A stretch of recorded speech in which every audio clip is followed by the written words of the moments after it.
आजको बढ्दो सहरीकरणको युगमा हाम्रो सहर बजारहरू अति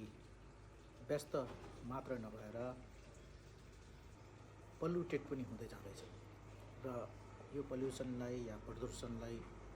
कम गर्नको लागि हाम्रो सहर बजारमा भएको घरहरूमा हामीले छानामा अथवा वरिपरि फलफुलका बिरुवाहरू लगाउन सक्छौँ र यसलाई धेरै हरियालीले भर्न सक्छौँ र हाम्रो वातावरणलाई अथवा इन्भाइरोमेन्टलाई बस्न लायकको या लिभेबल हामी बनाउन सक्छौँ र यसरी फलफुलका पौधाहरू लगाएर प्लान्टहरू लगाएर हामी अति सुन्दरीकरण मात्रै होइन हाम्रो वातावरणलाई अझ धनी पनि बनाउन सक्छौँ।